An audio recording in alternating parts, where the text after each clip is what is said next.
Leslie is he describes himself as a man, a product of the church in India. He is a Salesian, not Salesian brother priest, Salesian at heart. He had a formation as a Salesian, and he's worked with Salesians a lot. He's a management expert. He's got his own firm, consultation.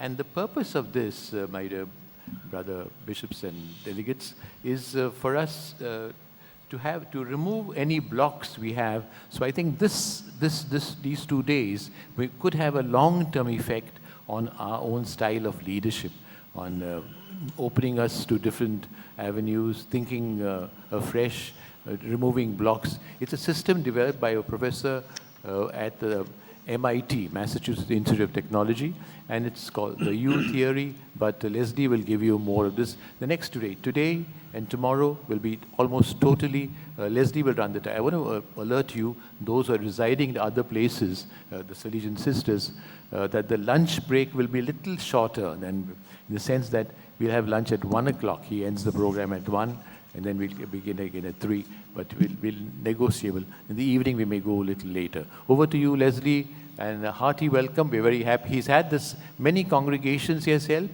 He's helped the Archdiocese of Bombay in our own synod, and Bishop Alwyn is a close friend, associate of his, and also Nigel. Thank you very much, and over to Leslie.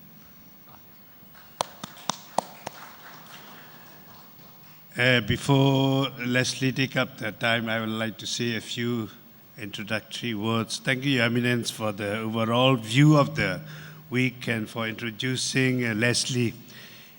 In keeping with the FABC theme, journeying together as people of Asia, we have over the past 2 weeks listened to the voices of across our Asian countries, had an eye-opening talk show, and sensed the emerging realities across these nations. It's now time to move to the next level of our conference, and this theme, they went a different way, Matthew 2:12. Whenever I read and whenever I hear about it, they went a different way, it's a very challenging one. So after going a different way, what happened? Those who were left behind, the Holy Family had to take the flight to Egypt and became migrants and refugees in Egypt. Then what happened after they going a different way? Many children were killed because they went a different way. So also we are looking for a different way, challenging. For example, this morning, the Bishop was talking about peace, reconciliation, and all. So we are taking that different way, new path, which will be going against the strong people, militarization, nuclearization, the arms race, and majoritarianism and other things. So the new path that we are going to take is a risky one, dangerous one, challenging one. It might, in the coming years, we might have the future martyrs for taking that new way. So we'll draw from the learning of the past 2 weeks, and we have Leslie D'Souza facilitate, as mentioned by His Eminence, 2 days of envisaging new pathway using the theory you approach, the Christocentric way. You approach the Christocentric way. Theory U is a process developed by Dr. Otto Scharmer, professor at MIT, Massachusetts Institute of Technology. It's a process developed over 2 decades. Theory U is a framework for seeing the blind spots of leadership and systems change. It is a method for implementing awareness-based change. This is like a new narrative for evolutionary change, updating our mental and religious institutional operating system, OS, to use a computer science analogy. Leslie has used this approach at the Mumbai Archdiocesan Synod and then religious institutes for personal and organizational growth and transformation. Welcome, Leslie D'Souza. Please, it's your time here.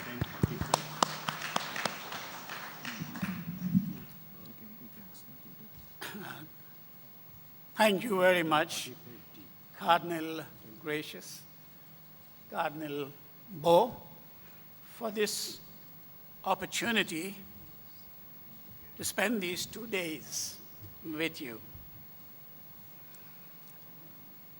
The FABC 50 theme has, in fact,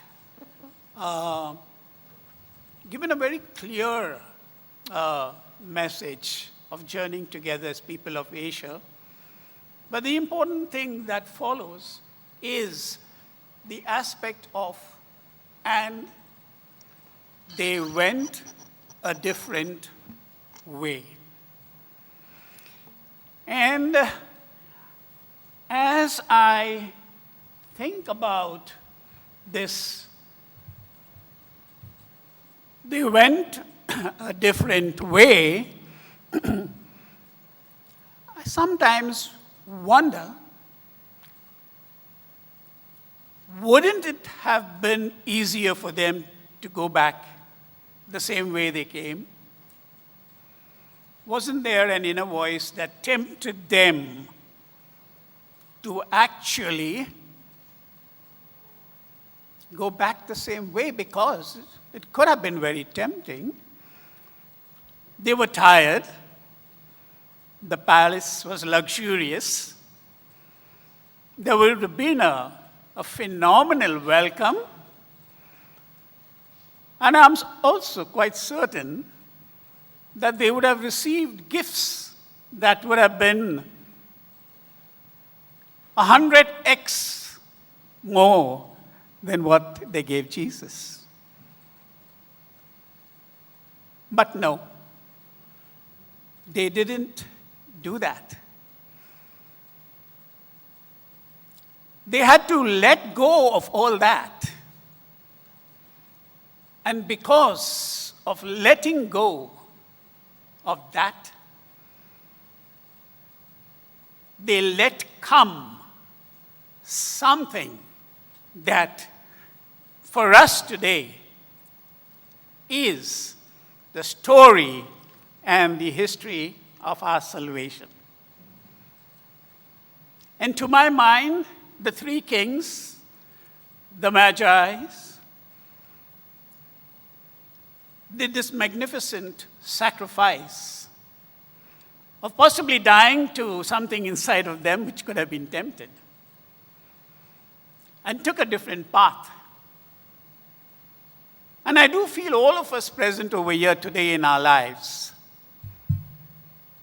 you as cardinals and bishops as well, do remind me as being the modern age magis.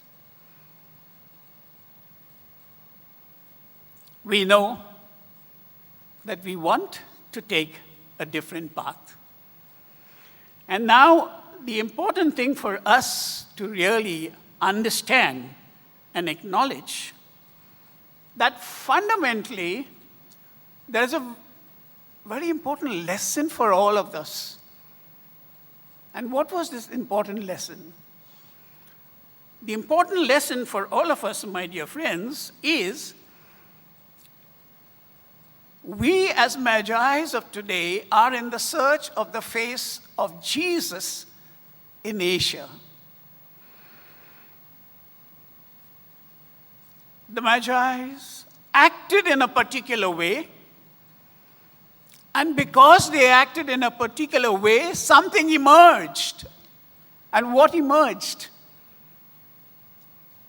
The opportunity for us to witness the history of our salvation.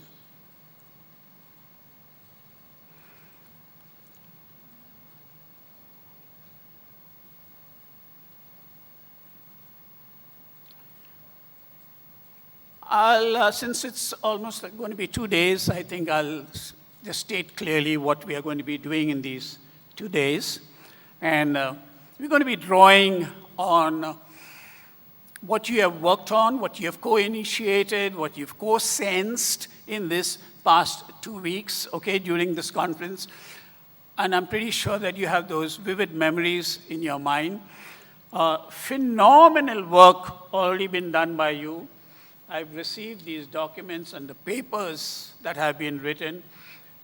I'm absolutely full of admiration to see the investment of your time and your energy and your thought and your intelligence that has gone into all this. We are going to harness this, and we're going to leave this charity, you as Cardinal Bo said. But more important, this is not just about individual change, transformation, removing blind spots. It is largely about cultivating the entire social soil on which we work in terms of the entire spectrum of Asia.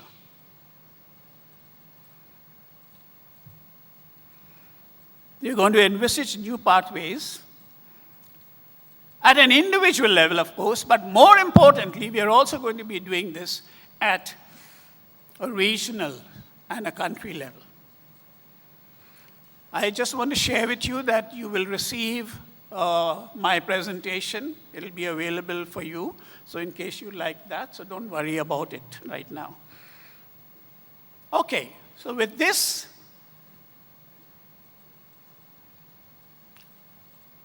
when we talk about the church in Asia, I am reminded and I'm taken back to the service, the Mass, and the homily Cardinal Bo gave at the start of the conference. And what he said at that time is, the cross is our faith journey. Our faith journey begins and starts from the cross. And we were led by fishermen and tent makers. And this happened almost 2022 years ago. But yet, we do find ourselves in not a very happy situation in terms of 2% of our population.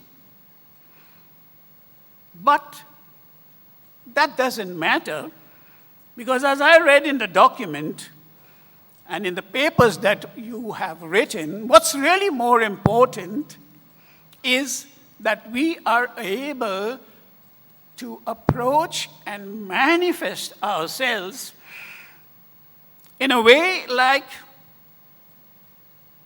you can call it, as you mentioned in the document, a honeycomb approach, all right? So that you are attracted and people come to you. And this set me thinking about, what is this honeycomb approach? Is it just that because there's something nice and sweet and attractive that the bees come there? Something that goes tremendously behind to make that honeycomb. The bees have an absolute dedicated focus. It is the quality of their attention to their intention of wanting to build a honeycomb. And so, the first lesson that we take, or that I take, is that if we are looking at the church in Asia, it's good that we have the right direction, the right strategy, the right approach, but more important, there is some interior work that will need to be done by me and by each one of us. And what is that interior work? Is to be able to go deeper inside and try and understand what is that interior condition that is present within me today. What is that interior condition that is present in me today that is actually responsible for the external condition that is really happening? I don't mind, if you don't mind, I'll borrow from a senior insurance CEO, Hanover, who was once asked, what's the secret of the success of your organization? It's so successful. And I don't mind borrowing that for us in our religious mission, all right? And what he really said is the success of an intervention depends on the interior condition of the intervener. The success of an intervention depends on the interior condition of the intervener. And this interior condition of the intervener is not seen, but is felt. This interior condition gets manifested in the behavior of the leader. And so it is going to be for each one of us, because you know, I know, the World Economic Forum meets every year. Beautiful, glorious promises, commitments made every year. You know, I know what the latest survey is telling them about the state of the globe. What's the reason for that? The only reason for that is that each one out there, all right, hasn't wrestled sufficiently enough to understand that as leaders, what is it that they need to be able to do, to be able to manifest? What is that interior condition that they need to actually manifest in order to create the reality that they promised at the open global forum that they will? And you can have any number of such stories. The 2001, 2021, 22 human report has been out. Just a month or two, we've had committees meeting to discuss that. Not a very sad, not a very good state of affairs. As they say, there's almost like a sinking feeling that they experience. And more importantly, there's almost like an accelerated breakdown that's happening in the whole system, in the whole global system at work. So there's a tremendous amount of a knowing and a doing gap. If something has to radically happen, this knowing and doing gap must find a resolution. In the words of Otto Scharmer, if I can borrow, he says, everything we know is collapsing because it's not sustainable. Very, very important. As a church, sustainability is so very, very critical. In one of the parishes, and the question that was asked to the parish team and the parish priest and those who were there is, it's so lovely to hear about all what you are doing for your parish. But what will happen if this parish priest is not there? And that's a response. And they gave a beautiful response, all right? Those who were present said, yes, we do understand. But it's up to us to be able to act, to interact. Now what's really happening, it really means that we need to cultivate the soil on which we are working. Otto Scharmer grew up on a farm. His father invested his entire life, not just to organic farming, but there is a particular farming that is biodynamic in nature, which really means you have to study the interactions, the relationships of all the molecules within the soil. Unless we do that, in our diocese, in our church, of getting deeper into that, it's not going to be the change that we really want to see. So, COVID-19 has taught us some magnificent lessons. And one of the biggest lessons I have taken from COVID-19 is that the world is interconnected. You had a first-hand experience of how interconnectedness and the whole web of interconnection really, really happens. And I'm going back to the first statement I made. Because the three kings, because the Magi acted in a way, what emerged was the story of salvation that could continue. It wouldn't have otherwise.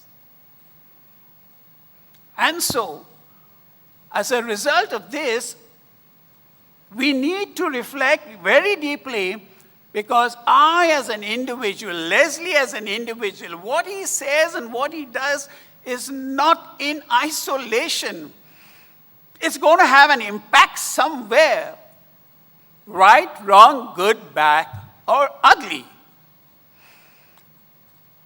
I like this beautiful phrase of, I think it was the second UN Secretary General who said, you can count the number of seeds in an apple, but you can't count the number of apples in a seed. And that's really, what your interior condition is going to do. And you need not know how many apples are growing on the trees, but they are all there, all right? And they are growing. So this whole aspect, if we ignore this, and if we are not able to accept that I as an individual am responsible for the system that's emerging out in which I am living, then there is no change that's going to happen. I think for leaders, this is the most critical and the most important thing. They cannot take themselves out of the situation in which they are. The lens of observation has to be turned not only outside, but also inside. And that's going to help us discover a lot of things. A second fundamental principle which I love, and maybe it may make sense to you also, is that energy follows attention. That's a fundamental principle of theory U. Energy follows attention. Think for a moment. Think of your own lives. Think of what you're focusing on. What are you attending to more? Don't you feel that giving you the rewards that you would really like? Where attention isn't there, there isn't energy for what you may want to happen. And so, whilst we as leaders can't be anywhere, everywhere, it becomes a very humbling acceptance of the fact that yes, leadership is not about who's on the top or the power that is about on the top. If you want to cultivate the whole social system, then leadership has actually to be cascaded. Leadership has to move down the line because we are human at the end of the day. So, for me, this is very, very critical. This is very, very important. I'd like to spend a moment or two on this model, which is known as the iceberg model. And we all know about the iceberg model. There's not a single one over here who doesn't know about the iceberg model. But what's really going to be important for us is to understand and to realize that whether it's in the government or whether it's in the church, it is the decisions that are being made on a daily basis, government, church, organizations, everywhere. Decisions being made, the consequences of which not even the decision makers want, but those consequences are there for us all to see and to experience. And so, as a first message for us, at the level at which we are in the church, is the message of, I am part of the system. And if I am part of this system, then only, if I accept that, then I can see the system. If I'm not part of the system, I can't see it. I will be defending it, I'll be passing on to someone else, or no. Unless I can see the system as it is, then only I can think of making the change I want to make. And so, my dear friends, this is going to stop, if we are accepting this, the old habits, the old behaviors, the old transformations, all right? And something new and different is going to happen as we journey together, because we want to go down. What we see is only the top, the behaviors. We want to go down to the structures. We want to go down to the thoughts that are, we don't see actually the paradigms. They become such a habit within us. But bottom line is, we all know what leaders do because we see the results of what they do. We all know how leaders do things because we know the process of their working. A lot of science, a lot of research. We all know that. But what we don't know is, what is that interior condition of that leader that is driving? What is the interior condition of that leader that is his source of inspiration? So given the same conditions, two different leaders may have two different sources of information, and so they act in two different ways, and what emerges is two different things. You've seen this in your parishes. You've seen in appointment of priests and parish teams. What emerges is a consequence, all right, of the way you behave. So the reflection for us now is, what's some of this deeper systemic forces that exist in me and in my system, in my diocese, that is causing us to repeat behaviors, that is giving us results that we don't want. I'm sure we all are experiencing things that we don't want. Can we journey within and find out? It's not visible on the top. It's going to be visible down. We'll experience a few tools and techniques to be able to go deeper into that. And I'm sure this is something which we will invest some time on during these 2 days.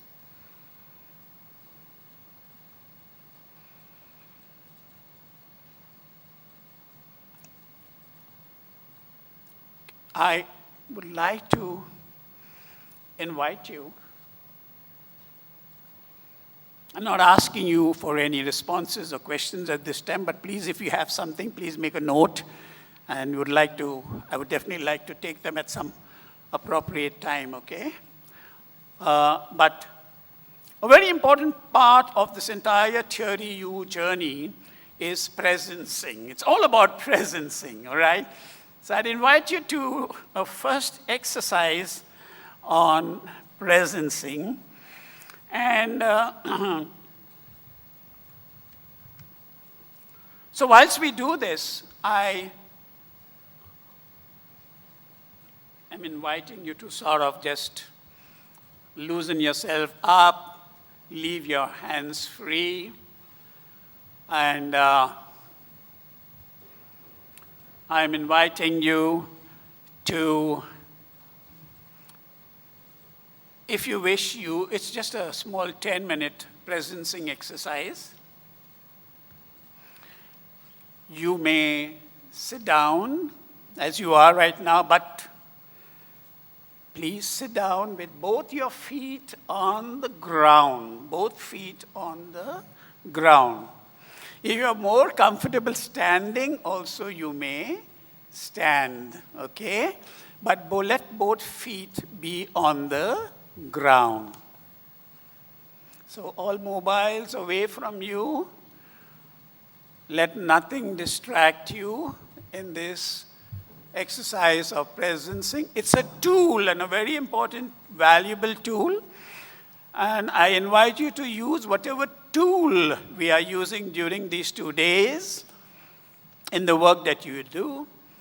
I will also share with you the source of knowledge of this experience.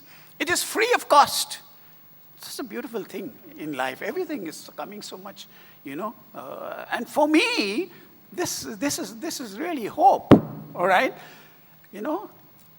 Something wonderful is happening. Deep down in my heart, I'm quite convinced, despite all the challenges, despite all the reports we read about, in my heart, I'm convinced that there is something that is dying, all right? And what is really dying is this whole aspect, me first, What is really dying is bigger is better, all right? What is really dying is this whole feeling of, we have to let go because there is something beautiful that can happen, that can come our way. And COVID has taught us that. COVID has taught me that in all this challenge. So, coming back, we are all ready with our feet on the ground. I invite you to close your eyes if you're comfortable with closing your eyes. If you're not comfortable, it's okay. You can keep your eyes open.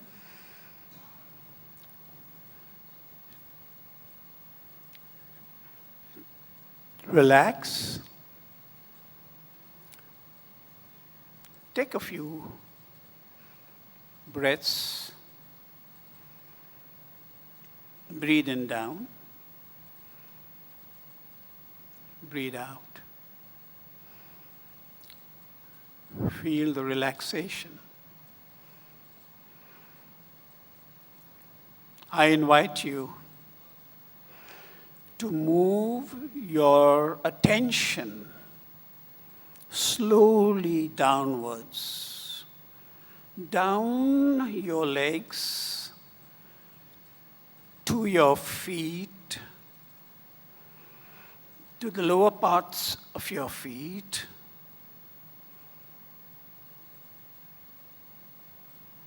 Imagine if you were a tree. You would have roots going downwards.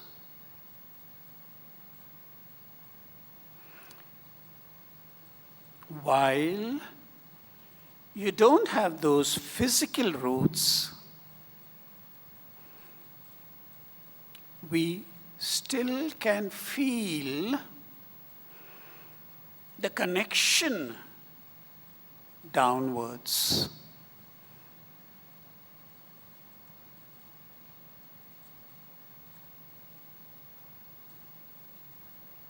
Imagine this connection. This connection would go all the way down to the middle of the earth.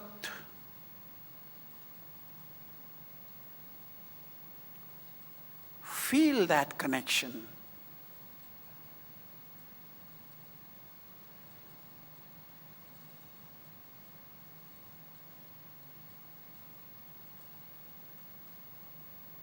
Now slowly move your attention upwards, up your legs, up the spine, up the upper part of your head.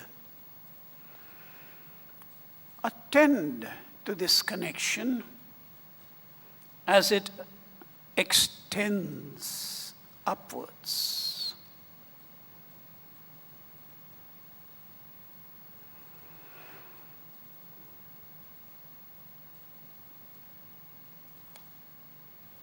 As you attend to this connection, be open to the inspiration and guidance that's coming down onto you from above. The Holy Spirit is descending down, and imagine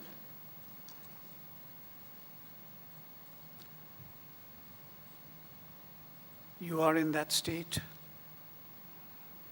where the power of the Spirit is now resting on you.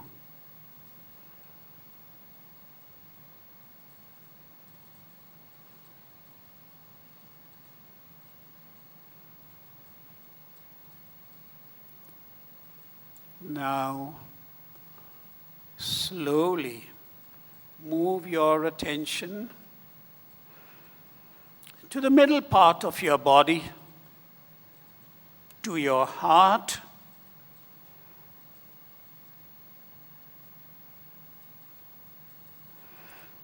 not just to your physical heart,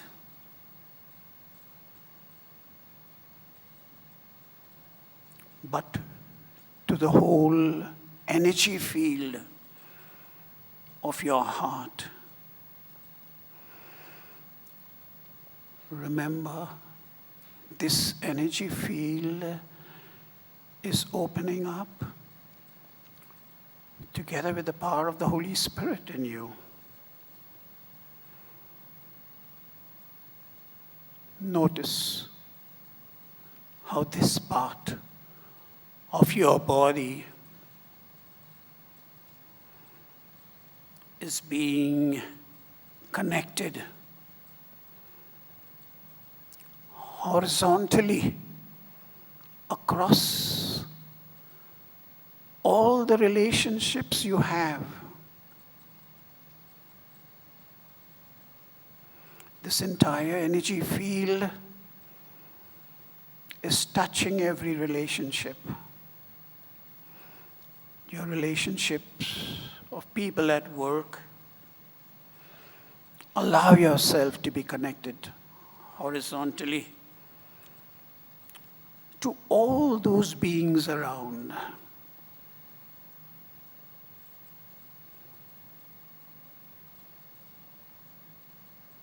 Attend to your heart and to the connections that flow into it and out of it.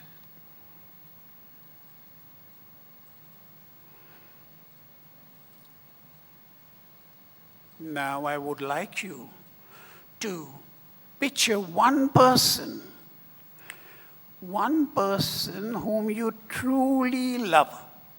One person who you truly love.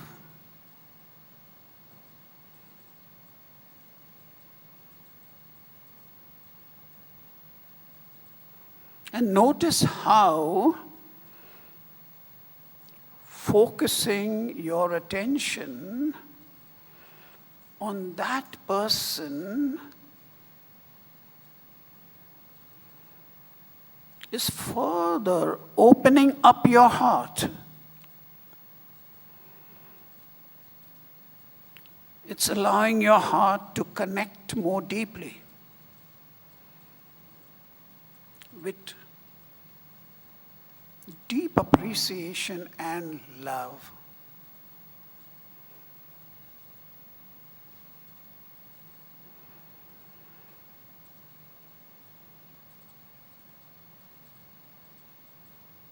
Now extend this quality of connection to our global community with special focus to our region in Asia. Connect with that whole larger source that shares this common journey we are on, journeying together more deeply, more clearly now, together with the knowledge of the source of who we really are.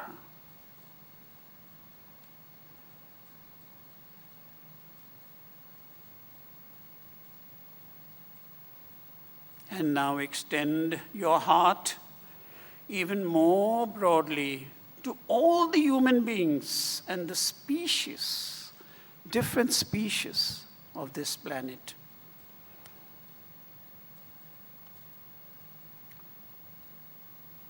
Try to embrace this entire social field in that deep quality of your heart,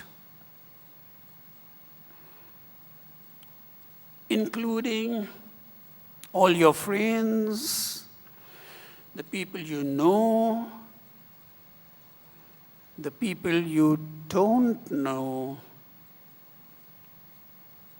More importantly, the people whom you find are difficult.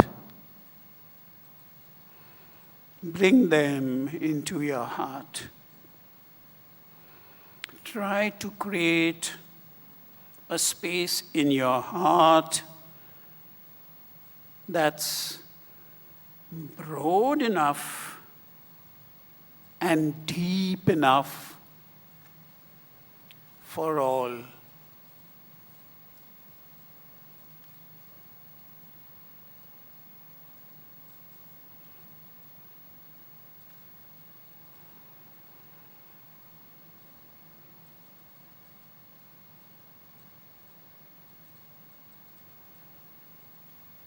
And now slowly let go of that. Come back to the here and now.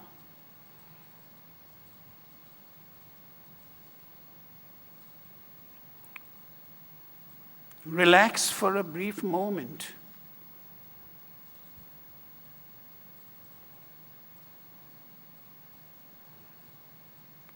Open your eyes.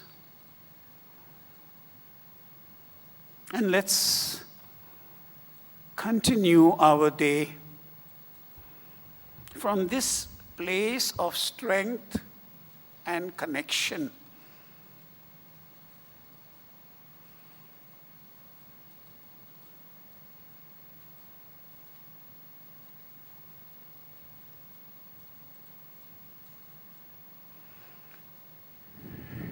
As you feel comfortable, come back with your eyes open into the presence of the room.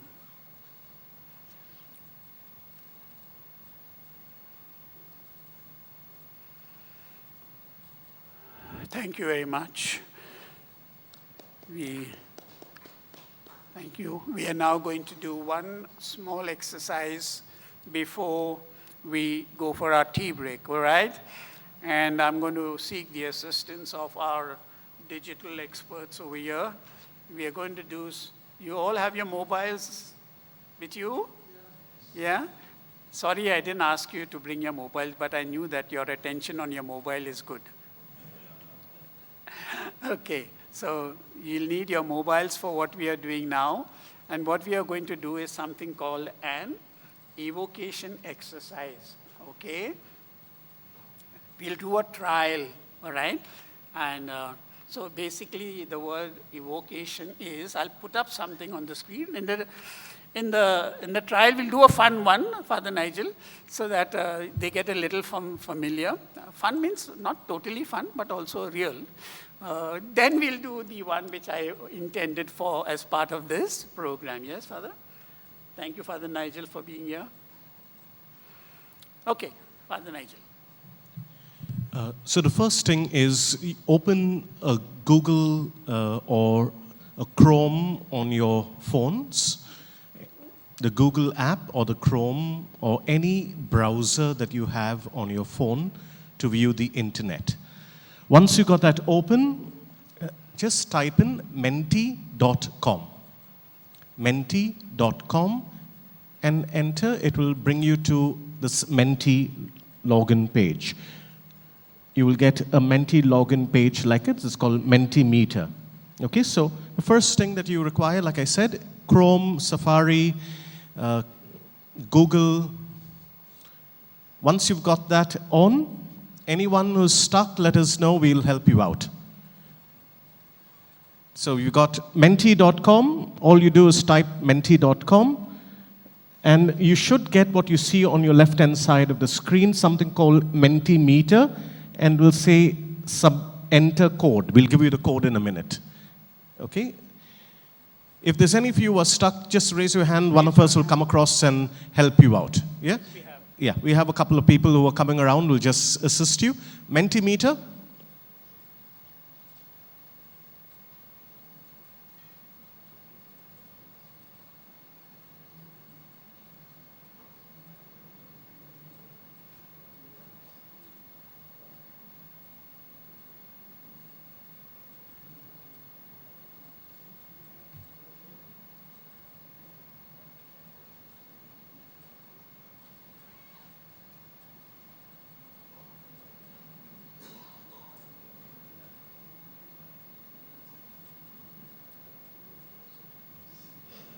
I think we have to wait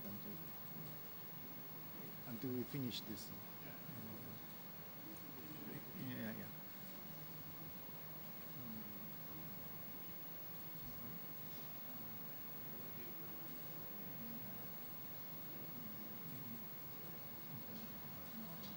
So the next step, we'll come around and help anyone who's not got there. So menti.com, the next is you will get a code and then you press this code 19481747. Just enter.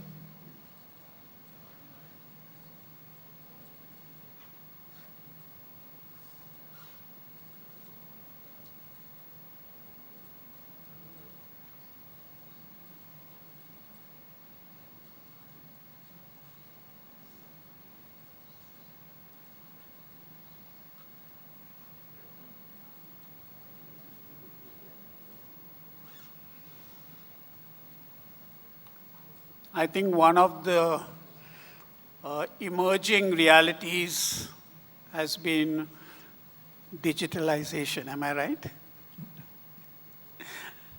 That's a nice one.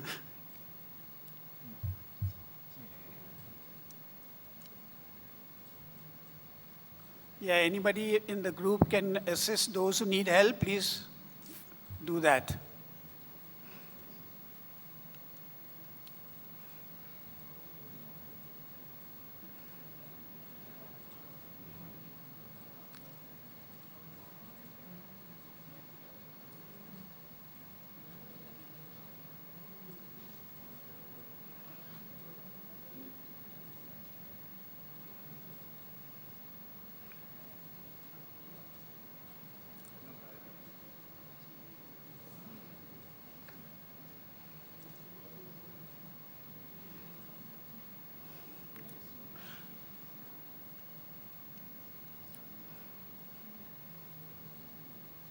Okay. So we are doing a test now. Father Nigel is around? Yeah. We'll do a test. Yeah. So we go to the next. Once you enter the code, step 3 is submit your input. Your question out there is, how was your Sunday in one word? Okay? How was your Sunday in one word? And once you can put 1, 2, 3 options, and then you can say submit, and automatically it will submit, and then you will see the results directly on screen. So we are talking about yesterday. How was your Sunday yesterday? Just one word to describe it. The quick evocation of what idea, thoughts, what come to your mind about your experience of yesterday.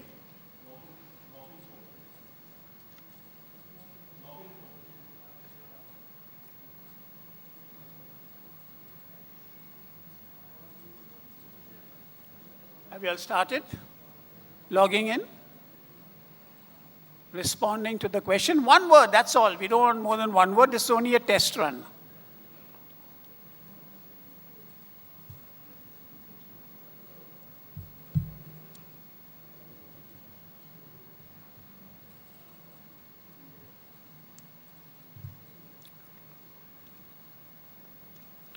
Princeton, is the Mentimeter opened? So let them see it as it comes up so that they'll get an idea what's happening.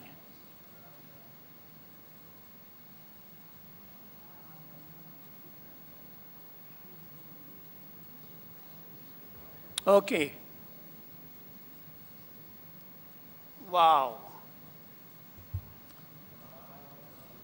This is what you have been keying in. You've keyed in just now. Relaxing, good, great, nice, restful, wonderful. Enriching, productive, beautiful, exploring. Wow, it's coming in, enjoyable. Bishop Wonder, I love that. Joyful. Look at that. Good and wonderful, fully respecting. Oh. Cardinal Bo and all the organizers, this is feedback for you, because what's coming up on the screen is their experience of the day. Something must have gone right for all this to happen. Beautiful. Holy, I love that as well. Enriching, joyful. Great. Big hand to all of you. You've got it. You've got it. Now we'll go to the actual one, the evocation now, okay, which I'm going to be. It's okay. Got it?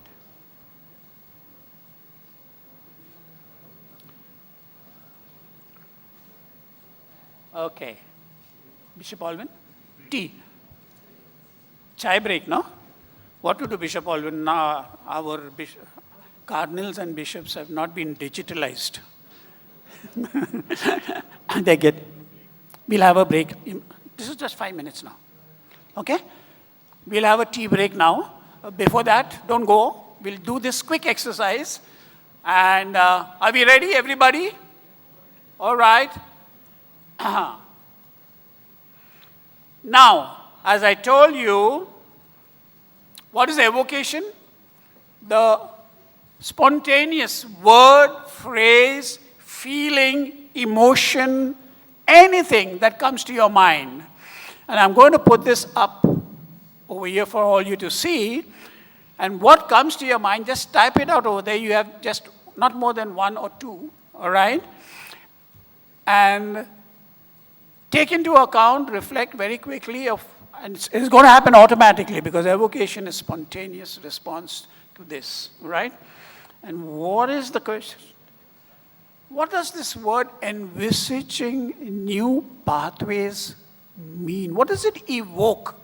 What feelings, what emotions does it evoke in you now that you have journeyed together, you have seen the emerging realities of the entire region?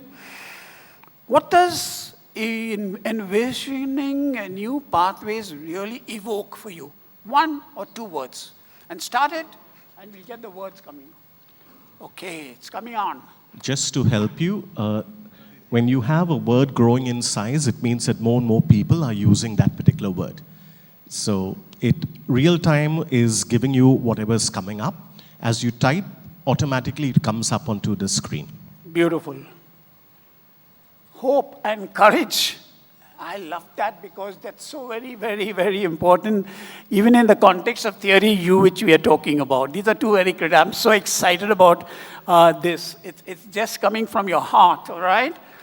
It's challenging, of course, very, very correct. It's about leadership, all right? It's exciting.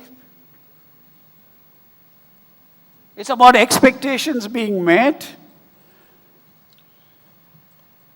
On the right-hand corner, right below, are the number of responses come in. So right now, 87 have come in. Peace. Prospects. New hope. Expectation, once again. Internalizing.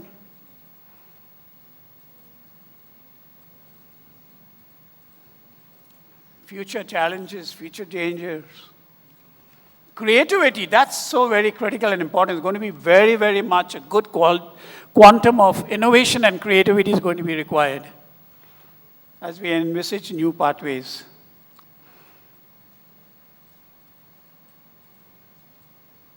Feeling the danger, it's so very important to also sense whatever it is. Okay. We have 101 responses so far.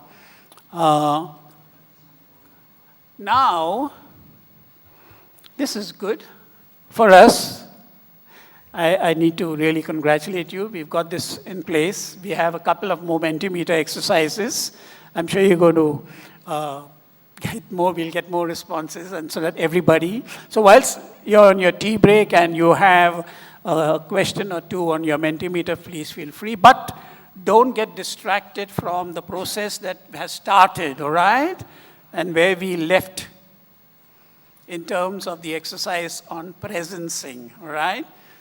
And we are now all journeying together with an open heart, a welcoming heart, everybody around over here and back home. Okay, thank you very much.